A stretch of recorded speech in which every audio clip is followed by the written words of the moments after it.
Hello friends, I am Rahul and you are watching our education. Friends, आज हम SSC के 10 vocab लेकर आए हैं जो प्रीवियस ईयर में पूछे गए हैं।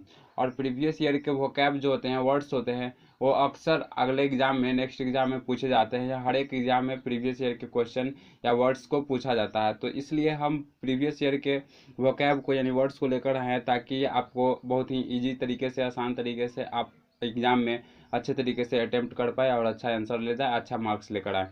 तो इसलिए आज हम प्रीवियस ईयर के 10 क्वेश्चन करेंगे, जिसमें से आज पहला क्वेश्चन है ऑब्नॉक्शस।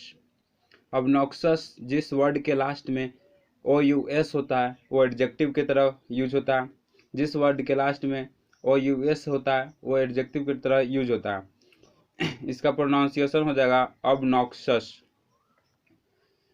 इसका इंग्लिश मीनिंग होता है extremely unpleasant specially in a way that offends people, यानी कि बहुत अत्यधिक बुरा या अप्रिय जो किसी व्यक्ति को क्या करता है, उसको चोट पहुंचाता है, दुख देता है, दर्द देता है या उसे हर्ट करता है, तो उसे हम ऑब्नॉक्सस कहते हैं। जैसे मान लीजिए आप किसी को एज्यूम करते हैं, किसी को समझते हैं कि वो व्यक्ति ऑब्नॉक्सस है, तो आप उसको समझते हैं कि वो क्या है, वो लोगों को चोट पहुंचाता है, हर्ट करता है, दूसरे लोगों के प्रति उसका जो व्यवहार होता है, बिहेव होता है, अच्छा नहीं होता, तब उस व्यक्ति को हम लोग ऑब्नॉक्सस कहते हैं। इसका हिंदी मीनिंग हो जाएगा बुरा या अप्रिय। इसका सिनोनिम हो जाएगा अनप्लीजेंट, ऑफेंसिव, डिस्गस्टिंग, यानी कि किसी व्यक्ति को अगर हम ऑब्नॉक्सस समझते हैं तो मतलब होता है कि वो जो व्यक्ति है अनप्लीजेंट है, ऑफेंसिव है या डिसगस्टिंग है। इसका एंटोनिम हो जाएगा प्लीजेंट, चार्मिंग या डिलाइटफुल। इसके जस्ट उल्टा अगर किसी व्यक्ति को हम अगर अच्छा समझते हैं कि वो अच्छे हैं, तो हम उनको प्लीजेंट बोल सकते हैं, चार्मिंग बोल सकते हैं, डिलाइटफुल बोल सकते हैं। इसे हम ट्रिक के माध्यम से याद करेंगे। वर्ड है ऑब्नॉक्सस। ऑब्नॉक्सस है तो अब ट्रिक से याद करेंगे। अब नो सक, ओ बी से अब हो गया, एन ओ से नो हो गया, एक्स आई ओ यू एस से सक हो गया, यानी इसे हम रिलेट करेंगे। देखिए, कोई भी वर्ड को हम लोग जब याद करते हैं या किसी भी चीज़ को याद करते हैं, तो हमें एक दूसरे से रिलेट करके अगर हम कोई चीज़ को याद करते हैं, या हमारे पास जो पूर्व नॉलेज है, हमारे पास जो पूर्व ज्ञान है, अगर हम उससे हम कुछ रिलेट करके अगर हम याद करते हैं, तो हमें लंबे समय तक याद रहता है और एग्ज़ाम में भी हम अच्छे अटेम्प्ट करके आते हैं, और हमको जल्दी वो चीज़ क्या करते हैं, अंडरस्टैंडिंग हमें समझ में आ जाता है कि इसका यही होगा। तो इसलिए हम लोग किसी चीज़ को किसी से रिलेट करके अगर याद करते हैं तो लंबे समय तक हमें याद रहता है। तो हम इसे ट्रिक के माध्यम से याद करेंगे। अब नो शक, यानी कि जो ऑब्नॉक्सस है, किसी व्यक्ति के अगर प्रति हम मान लिए कि नहीं, वो तो बोलने चालने में तो अच्छा व्यक्ति है, वो बुरा व्यक्ति नहीं है, लेकिन उस पर शक नहीं रहता है, तो कहते हैं कि अब नो शक, जो अब मेरा जो शक था वो देखने में जैसा था वैसा नहीं है, वो जो शक था वो हट गया है, समाप्त हो गया है, यानी कि वो अब बुरा व्यक्ति है। तो अब नॉक्सस। चलिए, आज का हमारा नेक्स्ट वर्ड है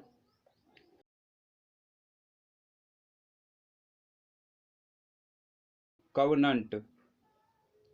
ये जो है नाउन की तरह यूज होता है। इसका जो प्रोनाउंसिएशन होता है कवनंट होता है।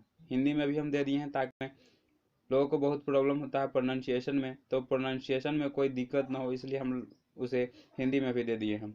तो यह है कवनंट। इसका इंग्लिश मीनिंग होता है a legal agreement specially want to pay a regular amount of money to somebody, यानी कि एक लीगल समझौता, खास करके उस समय जब लोगों को, दूसरे लोगों को या किसी को क्या करते हैं, मनी रेगुलर देना पड़ता है, यानी पे करना पड़ता है, तो हम उसको कवनेंट करते हैं। कोई एक कपल है, उसमें जो हस्बैंड है अपनी वाइफ को डाइवोर्स देना चाहता है, तो वो जो अगर हस्बैंड डाइवोर्स देना चाहता है तो उसमें एक लीगल एग्रीमेंट होता है, जिसमें कहा जाता है कि हर महीने आपको जो अपनी आमदनी का आधा जो पैसा है, आधा जो कमाते हैं, वो आपको अपनी वाइफ को देना पड़ेगा, तभी आप डाइवोर्स ले सकते हैं। तो वो एक लीगल एग्रीमेंट जो होता है पैसे देने की, तो वो कवनेंट कहलाता है। और जो ये प्रोसेस होता है, यानी कि पैसे देने की, जो अपनी वाइफ को डाइवोर्स के लिए, तो वो अलीमनी कहलाता है, अलीमनी कहलाता है। इससे भी याद रख सकते हैं, ये हमेशा वन वर्ड सब्स्टिट्यूशन में पूछा जाता है।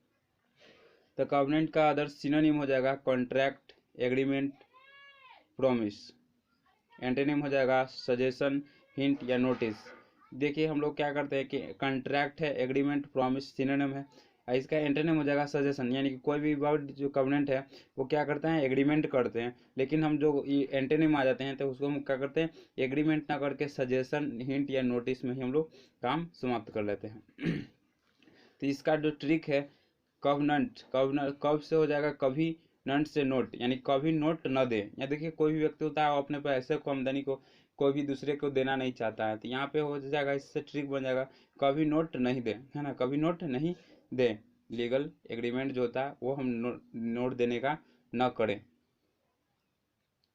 नेक्स्ट वर्ड है हमारा डेफरेंस।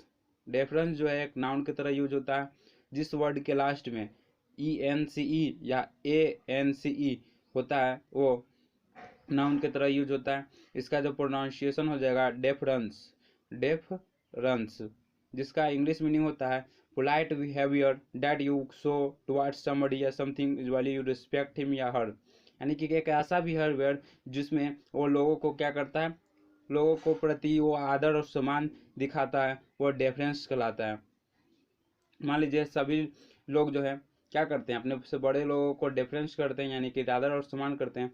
तो हमारा जो इसका ट्रिक है, किसी के प्रति डिफरेंस मत रखो, सभी को डेफरेंस करो। मतलब हो गया किसी के प्रति डेफरेंस मत रखो, सभी को डेफरेंस करो। यानी कि डिफरेंस मतलब देखिए यहाँ पर होता है, डिफरेंस होता है, डिफरेंस का मतलब होता है मतभेद या असमानता। डिफरेंस का मतलब होता है मतभेद या असमानता। तो कह रहा है किसी के प्रति डिफरेंस मत रखो, सभी को डेफरेंस करो। डेफरेंस का सिनोनिम हो जाएगा रिस्पेक्ट, रिगार्ड, ऑनर। इसका एंटोनिम हो जाएगा disrespect, disregard, contempt. Next word है एब्रोगेट। एब्रोगेट जो होता है वर्ब की तरह यूज होता है, इसका जो प्रोनाउंसिएशन होगा एब्रोगेट हो जाएगा।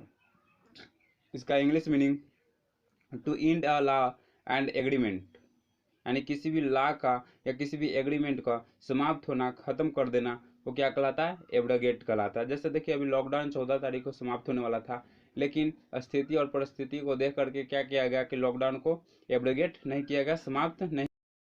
हम लोग ट्रिक से याद रखेंगे, AB से अब, रो से रुको, गेट से गेट पर, यानी अब रुको गेट पर, यानी अब जो है कोविड-19 का प्रकोप है, इसलिए अब किसी को भी अब क्या किया जा रहा है, किसी के पास जाने की अनुमति नहीं है, तो इसलिए कहा जा रहा है कि अब रुको गेट पे, अब अंदर आने की आवश्यकता नहीं है, अंदर आने का जो परमिशन था एंड हो गया है, समाप्त हो गया है ना, इसलिए एब्रोगेट को हम लोग याद रख सकते हैं। इसका सिनोनिम हो जाएगा रिवोक, रिपुडिएट, रिपील। एंटोनिम हो जाएगा परमिट, सैंक्शन, अप्रूव, यानी कि जो पहले था रद्द कर दिया गया था, अब एंटोनिम में हो जाएगा कि अनुमति अब है। नेक्स्ट वर्ड है इंट्रेपिड। इंट्रेपिड जो कि एडजेक्टिव की तरह यूज होता है, इसका प्रोनाउंसिएशन हो जाएगा इंट्रेपिड। इसका इंग्लिश मीनिंग होता है without any fear of danger, यानी बिना खतरे के, बिना डर के, बिना भय के वो इंट्रेपिड कराता है। हिंदी मीनिंग होगा निर्भीक या साहसी। हम लोग ट्रिक के माध्यम से इसे याद करेंगे। ट्रिक है रैपिस्ट को इंट्रेपिड होकर पीटो। यहाँ पर जो देखिए इंट्रेपिड में जो रैपिड है, रैपिड को रिलेट किए हैं रैपिस्ट से, अब पीड को पीटो से। तो यहाँ पर रिलेट करके हम लोगों ने बनाया है ट्रिक कि रैपिस्ट को इंट्रेपिड होकर पीटो, यानी कि रैपिस्ट को निर्भीक होकर पीटो, यानी बिना भय के पीटो। इसका सिनोनिम हो जाएगा फियरलेस। देखिए फियर का मतलब होता है डर और लेस मतलब होता है रहित, यानी डर के रहित, यानी बिना डर के। तो यहाँ पर फियरलेस सिनोनिम हो जाएगा डेयरिंग और बोल्ड। एंटोनिम हो जाएगा अफ्रेड, फियरफुल या टिमिड। नेक्स्ट वर्ड है हमारा बेनेवोलेंट। ये एडजेक्टिव की तरह यूज होता है, इसका प्रोनाउंसिएशन हो जाएगा बेनेवोलेंट। इसका इंग्लिश मीनिंग होगा friendly and helpful to others, यानी कि जो क्या होता है, जो फ्रेंडली हो यानी हेल्पफुल हो दूसरे के प्रति, यानी किसी दूसरे के प्रति वो हेल्पफुल हो, दयालु हो, उसको दूसरे को देख करके दया आ जाए, माया आ जाए, मोह जाए, तो उसको हम लोग बेनेवोलेंट बोलते हैं। इसका हिंदी मीनिंग हो जाएगा परोपकारी या दयालु। ट्रिक के माध्यम से याद करेंगे, don't be violent, be benevolent. Don't be violent, be benevolent, यानी कि वायलेंट मत बनो, यानी हिंसात्मक मत बनो, यानी मार झगड़े करने वाले मत बनो, बनना है तो क्या बनो, बेनेवोलेंट बनो, दयालु बनो, परोपकारी बनो। सिनोनिम हो जाएगा काइंड, सिंपैथेटिक, लिबरल। एंटोनिम हो जाएगा cruel, mean, harsh. Next word है हमारा अक्यूमन।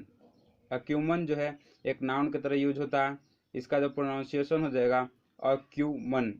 Acumen the ability to understand and जज थिंग्स क्विकली एंड क्लियरली। किसी भी चीज को तुरंत समझने की या जज करने की जो एबिलिटी होता है, जो क्षमता होता है, उसे हम लोग अक्यूमेन कहते हैं। जैसे मान लीजिए MS धोनी पूर्व कप्तान थे, और वो जब क्रिकेट खेलते थे यानी खेलते हैं, तो वो क्या करते हैं, उनके पास इतना नॉलेज था, उनके पास इतना अंडरस्टैंडिंग था, किसी भी चीज़ को सिचुएशन को जज करते थे कि किस समय में किसको कहाँ रखना है, किसको बॉलिंग देना है, किसको बैटिंग उतारना है, ये सब बहुत उनका नॉलेज था। तो हम लोग कह सकते हैं कि MS धोनी क्या है, एक एक्यूमैन है, यानी कुछ इसका जो हिंदी मीनिंग हो जाएगा कुशाग्र बुद्धि या कुशाग्रता, है ना। जैसा ट्रिक के है, MS धोनी एक क्यूट मैन है। MS धोनी एक एक्यूट मैन है, यानी देखिए यहाँ पर जो MS धोनी है एक एक्यूट है, एक्यूट से हम लोग एक्यूट कर दिए। एक्यूट का यहाँ पर मतलब होता है, एक्यूट इंग्लिश वर्ड है, इसका मतलब होता है तेज, मैन मतलब होता है आदमी, यानी कि MS धोनी एक एक्यूट मैन है, यानी एक तेज मैन है, यानी कुशाग्र बुद्धि वाले मैन है ना, इनकी बुद्धि तेज है, समझने की जो क्षमता है अधिक है। इसका सिनोनिम हो जाएगा इंसाइट, जजमेंट, विजडम। एंटोनिम हो जाएगा डलनेस, ब्लंटनेस, ऑब्ट्यूसनेस। नेक्स्ट वर्ड है हमारा, नेक्स्ट वर्ड है कॉन्फिस्केट। कॉन्फिस्केट जो है वर्ब की तरह यूज होता है, प्रोनाउंसिएशन हो जाएगा कॉन्फिस्केट। कॉन्फिस्केट जिसका इंग्लिश मीनिंग होता है to take something away from somebody as a punishment, यानी किसी भी चीज़ को पनिशमेंट के रूप में किसी से जब्त कर लेना, किसी से ले लेना, किसी से छीन लेना, ये कॉन्फिस्केट कहलाता है। इसका हिंदी मीनिंग होगा जब्त करना। इसको हम याद करेंगे ट्रिक से। कैट के एग्जाम में एक स्टूडेंट के पेपर को कॉन्फिस्केट कर लिया गया। यहाँ देखिए कॉन्फिस्केट में जो केट है, केट से हम लोग कैट को रिलेट कर दिए, कैट का जो एग्जाम होता है उसको रिलेट कर दिया। हम लोग ट्रिक बनाए हैं कि कैट के एग्जाम में एक स्टूडेंट के पेपर को कॉन्फिस्केट कर लिया गया। इसका जो सिनोनिम हो जाएगा सीज हो जाएगा, एप्रोप्रिएट हो जाएगा। देखिए एप्रोप्रिएट मतलब होता है, एक होता है मीनिंग होता है उचित या उपयुक्त, लेकिन इसका एक मीनिंग भी होता है जब्त करना भी होता है। इसका एंटोनिम हो जाएगा गिव, रिटर्न या रिस्टोर। किसी भी चीज़ को अगर जब्त कर लिया जाता है तो उसका एंटोनिम हो जाएगा कि दे देना, रिटर्न कर देना या रिस्टोर कर देना। हमारा डीजेनरेशन। डीजेनरेशन जो है एक नाउन की तरह यूज होता है। जिस वर्ड के लास्ट में TION होता है वो एक नाउन की तरह यूज होता है। इसका प्रोनाउंसिएशन डीजेनरेशन हो जाएगा, डीजेनरेशन। इसका इंग्लिश मीनिंग होता है the process of declining from a higher to a lower level of effective powers और वैलिटी और एसेंशियल क्वालिटी, यानी किसी भी चीज़ को, किसी भी शक्ति को या जीवन शक्ति को या जो गुणवत्ता है उसकी उच्च स्तर से जब निम्न स्तर तक उसकी जो गिरावट होता है वो हमारा डीजेनरेशन कहलाता है। इसका हिंदी मीनिंग हो जाएगा अपकर्ष या गिरावट। इसे ट्रिक के माध्यम से याद करेंगे। ट्रिक है आज के इस मॉडर्न जनरेशन में भारतीय संस्कृति का डीजेनरेशन हो रहा है। देखिए इस वर्ड में डीजेनरेशन में जनरेशन एक वर्ड है, तो उससे हम लोग रिलेट करके हम ट्रिक बनाए हैं। आज के इस मॉडर्न जनरेशन में भारतीय संस्कृति का डीजेनरेशन हो रहा है। तो देखिए आज हम मॉडर्न युग में हम लोग क्या कर रहे हैं, भारतीय संस्कृति का बहुत ही गिरावट हो रहा है, क्षय हो रहा है ना भारतीय संस्कृति का। तो इस ट्रिक से हम लोग याद रखेंगे कि आज के इस मॉडर्न जनरेशन में भारतीय संस्कृति का डीजेनरेशन हो रहा है। सिनोनिम हो जाएगा डिक्लाइन, डिटेरियोरेशन, रिग्रेशन। इसका एंटीनेम हो जाएगा प्रोग्रेस, इवोल्यूशन, ग्रोथ। कोई भी चीज़ का अगर क्षय होता है तो उसका जो एंटीनेम हो जाएगा प्रोग्रेस हो जाएगा, इवोल्यूशन हो जाएगा, ग्रोथ। आज का हमारा नेक्स्ट वर्ड है और लास्ट वर्ड है क्लेमेंसी। क्लेमेंसी जो है नाउन की तरह यूज होता है। इसका जो प्रोनाउंसिएशन हो जाएगा क्लेमेंसी हो जाएगा, clemency. Kindness shown to somebody when he या शी इज बीइंग पनिश्ड। जब किसी को पनिश्ड किया जाता है तब उस समय जो हम लोग काइंडनेस दिखाते हैं, जो दया दिखाते हैं, रहम दिखाते हैं, वो हमारा क्लेमेंसी कहलाता है।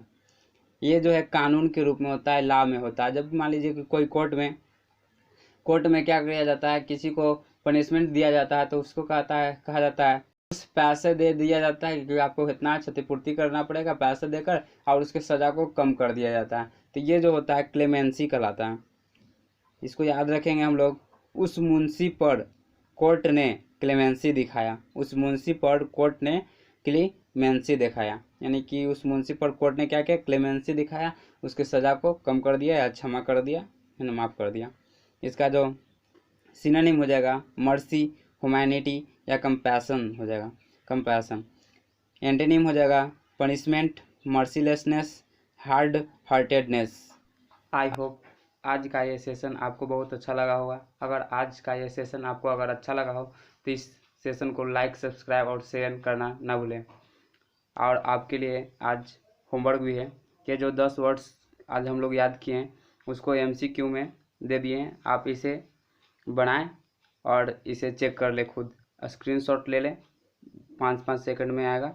आप इसे ज़रूर स्क्रीनशॉट लेकर इसे ज़रूर बनाइएगा। थैंक्स।